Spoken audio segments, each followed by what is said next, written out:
ہم نے شب برات کو مسرت و شادمانی، ترب و نشاط، خوشی و انبساط، کیف و سرور، چین و سکون، راحت و اطمینان، آرام و آرائش، امن و امان، کھانے پکانے، حلوے بنانے، آتش بازی کرنے، پٹاخے چھوڑنے کی رات بنا لیا ہے، جس رات میں ہماری مصروفیات اللہ کی عبادت ہونی چاہیے تھی، اللہ کا ذکر ہونا چاہیے تھا، اللہ کی اطاعت و بندگی ہونی چاہیے تھی، لیکن ہم نے اس کو بے فکری کی رات بنا لیا ہے۔ الحمدللہ الحمدللہ وکفا وسلام علی عبادہ الذین اصطفیٰ، اما بعد، قال النبی صلی اللہ علیہ وسلم شعبان شہری ورمضان شہر اللہ، صدق اللہ العظیم۔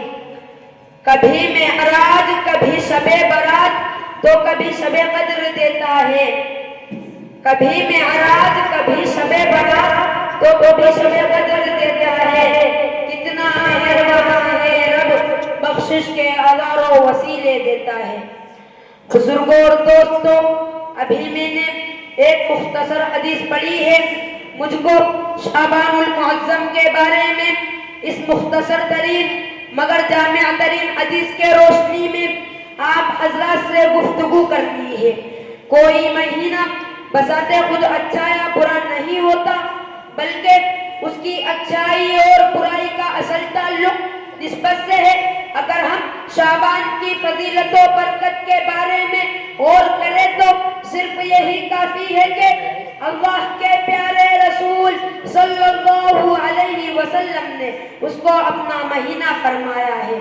اللہ اکبر، کتنا بلند مقام ہے اس معظم و مبارک مہینے کا کہ نبیوں کا سردار، رسولوں کا امام، خیر الانام، نبی خاتم، رسول امی صلی اللہ علیہ وسلم اس کو اپنا مہینہ کہہ رہے ہیں، اپنی نسبت سے سرفراز کر رہے ہیں، اور جس کی نسبت رسول اللہ صلی اللہ علیہ وسلم سے قائم ہو جائے وہ باعث احترام ہے، لائق ادب ہے، سبب برکت ہے، موجب رحمت ہے۔ بزرگوں اور بھائیوں، اللہ کے رسول مقبول صلی اللہ علیہ وسلم اس مہینے میں کثرت سے روزہ رکھتے تھے، اہتمام فرماتے تھے۔ اس مہینے کے بارے میں حضرت عائشہ صدیقہ رضی اللہ عنہا فرماتی ہیں کہ میں نے اللہ کے رسول صلی اللہ علیہ وسلم کو شعبان سے زیادہ کسی اور مہینے میں کثرت سے روزے رکھتے نہیں دیکھا۔ آپ اسی مہینے سے رمضان المبارک کی تیاری کرنے لگتے تھے، جس طرح فوج جنگ سے پہلے مشق کرنے لگتی ہے، اسی طرح رسول خدا رمضان المبارک کی اہمیت و عظمت کے پیش نظر شعبان ہی سے تیاری کرنے لگتے تھے، کثرت سے روزہ رکھتے، عبادت کرتے، ذکر و فکر میں مشغول رہتے۔ حضرت عائشہ رضی اللہ عنہا فرماتی ہے، یعنی اللہ کے حبیب و محبوب صلی اللہ علیہ وسلم شعبان کا جتنا اہتمام فرماتے تھے کسی اور مہینے کا اتنا اہتمام نہیں فرماتے تھے۔ بزرگان ملت، اسی مبارک مہینے میں ایک رات آتی ہے جس کو شب برات کہتے ہیں۔ برات کے معنی چھٹکارے کے آتے ہیں۔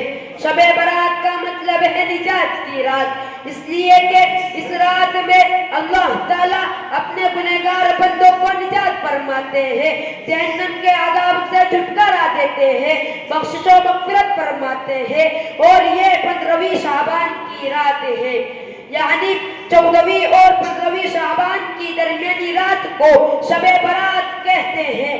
اللہ کے پیارے رسول صلی اللہ علیہ وسلم نے حضرت عائشہ رضی اللہ عنہا سے فرمایا، هل تدرین ما فی هذه اللیلہ، کیا تم جانتی ہو اس رات میں کیا ہوتا ہے؟ حضرت عائشہ رضی اللہ عنہا نے فرمایا، اے اللہ کے رسول، اس رات میں کیا ہوتا ہے؟ اللہ کے رسول صلی اللہ علیہ وسلم نے فرمایا، اسی رات میں اس سال پیدا ہونے والے ہر بچے کا نام لکھا جاتا ہے، اسی رات میں اس سال مرنے والا شخص کا نام لکھا لکھا جاتا ہے۔ اسی رات میں بندوں کے اعمال اللہ تعالیٰ کے دربار میں پیش کیے جاتے ہیں اور اسی رات میں بندوں کا سالانہ رزق اتارا جاتا ہے۔ برادران اسلام، شب برات بجٹ کی رات ہے۔ جس طرح حکومت ہر سال بجٹ پیش کرتی ہے، ملک کے باشندوں کے مسائل و معاملات پیش کرتی ہے اور اس کی روشنی میں ایک سال حکومت عمل کرتی ہے، بالکل یہی معاملہ شہنشاہوں کے شہنشاہ، حاکموں کے حاکم، دربار عالی شان سے عالم انسانیت کے لیے بجٹ کا اعلان ہوتا ہے۔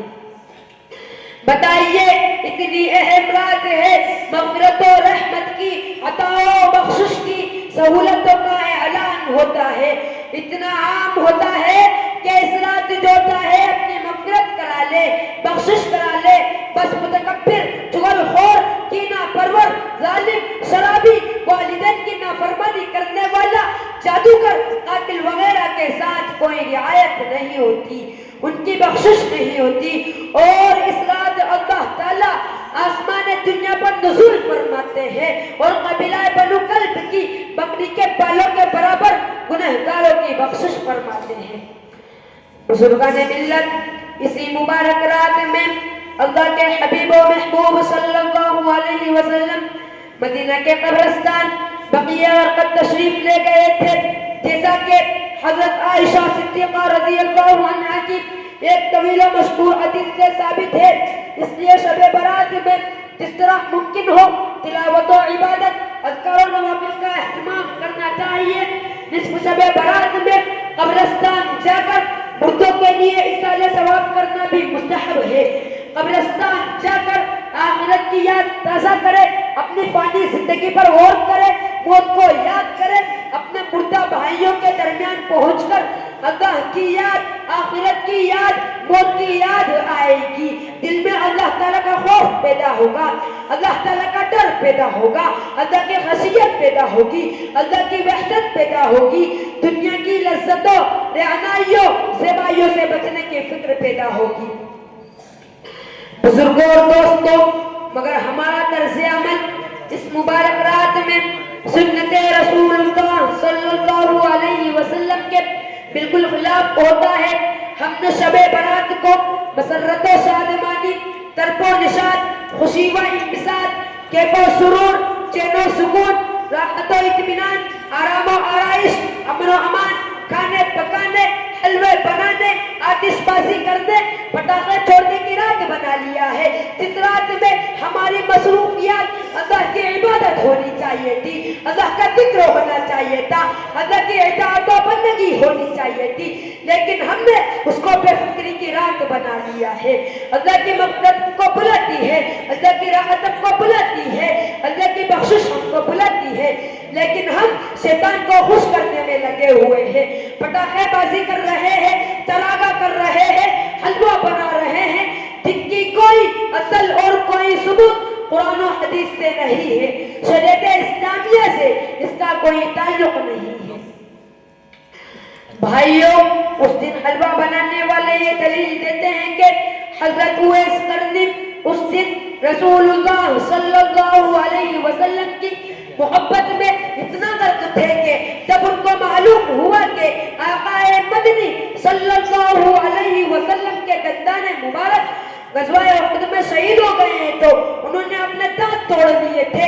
جب دانت نہیں رہے تو سخت چیز کھانا دشوار تھا، اس لیے انہوں نے حلوہ کھایا تھا۔ حلوہ بنانا اور کھانا انہی کی سنت ہے، اولا تو اس کا کوئی ثبوت ہی نہیں، اور اگر ایسا بھی ہے تو پھر حضرت اویس قرنی کی سنت ادا کرنے والے محبت رسول اور عشق رسول کا ثبوت دیتے ہیں کہ پہلے اپنے دانت توڑے پھر حلوہ کھائے۔ اللہ اکبر! یہ کیا کہ جن سنت میں نفس کا فائدہ ہو اس کو اختیار کرتے ہیں اور اس بہانے سے قسم قسم کے حلوے بناتے ہیں، اور جو اپنی محبت کی دلیل ہے اس کو یعنی دانت توڑنا اس کو کوئی اختیار نہیں کرتا۔ یہ کیسی محبت ہے، کیسا تعلق ہے، کیسا عشق ہے، یہ تو نفس پرستی ہے۔ جب دانت توڑنے کی بات آتی ہے تو اویس قرنی یاد نہیں آتے، اور جب کھانے کی بات آتی ہے تو محبت جوش میں آتی ہے، عقیدت جوش مرتی ہے، خوب حلوہ بنتا ہے، شیرینیاں تقسیم ہوتی ہے۔ ہم نے شب برات کو چھٹکارے کے بجائے مصیبت و عذاب میں مبتلا ہونے والی رات بنا لیا ہے۔ اللہ ہم کو عقل دے، سمجھ دے، عبادت کی توفیق دے، تلاوت و قرآن کی توفیق دے۔ میں ایک شعر کی طرف اپنی تقریر کو ختم کرتا ہوں۔